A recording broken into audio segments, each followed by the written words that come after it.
рақобатро барпо хоҳанд кард. Аммо ҳолат ҳамин гуна аст ки дар садри ҷадвал хело ҳам ҷафс ва наздик ба ҳам 4 даста қарор доранд. 2 даста аз шаҳри Душанбе ва 2 даста аз вилояти Хатлон ва хоҳем дид ки дар ниҳояти кор баъд аз хотимаи рақобатҳои даври мазкур ки анҷомбахши марҳилаи якуми чемпионат ҳастанд, чӣ натиҷае ба қайд гирифта мешавад.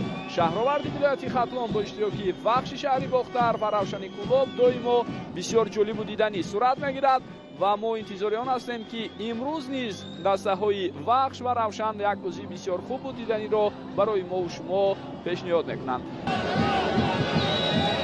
ва хело хуб дар маркази майдон инҷо бубинед бозигарони дастаи Равшан чӣ гуна тӯбро аз ҳариф ситониданд.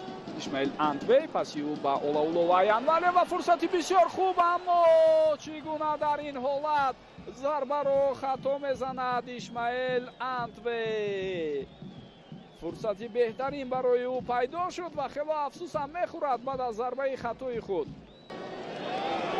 Ампонса тӯбро мегирад аз ҳариф. Димитро Биланок идомаи ҳаракатҳои ӯро мебинем. Ба мавқеи холӣ мебарояд ӯ ва зарбаи бисёр оливу ҳисоб дӯстони гиромӣ кушода мешавад. Димитро Биланок дар ин лаҳзаҳо ба рахна кардани дарвозаи ҳариф муяссар шуда истодааст. Вахшро дар бозӣ ба пеш мебарорад. хело голи муҳим ва зарурӣ аз сӯи ин футболбоз дар ҳамин лаҳзаҳои ҳассос. Димитро Биланок дӯстони гиромӣ тавре мебинед ба задани гол даст ёфт ва ин футболбоз акнун ҳамдастаҳояшро дар рафти рақобати имрӯза ба пеш баровард.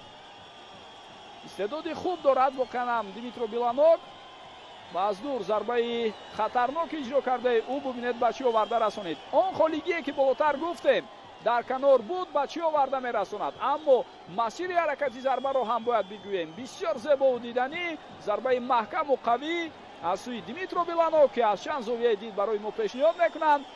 Евгений Гритсенко бар ин дарвозабони бо таҷриба ки маҳорати воло дорад дар ин ҳолат натавонист ба тӯб бирасад. хонагии Вахш рӯзи 20 июн дар ҳамин майдон зидди Хуҷанд хоҳад буд. Равшан бошад дар навбати худ 21 июн дар хонааш Эсхатаро қабул мекунад.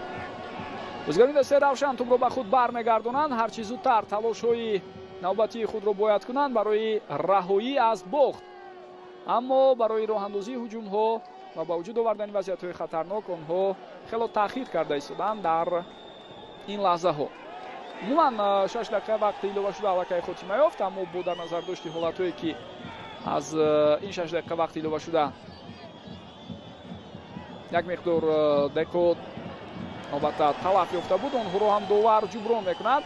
Гритсенко ва тамом. садои уштаки довар баланд мешавад. Насрулло Кабиров аз анҷоми бозии марказии даври 10-уми лигаи олии мову шуморо хабардор мекунад. дар Шаҳровард ва ё дар дербии вилояти Хатлон бо иштироки бозигарони дастаҳои Вахши Шаҳри Бохтар ва Равшани Шаҳри Кулоб мо тавре мебинем дастаи Вахш комёб мешавад дар хонаи худ 1-0 ва силсилаи бозиҳои бисёр хубу бо барори худро муқобили Равшан дар майдони хонагиаш давом медиҳад.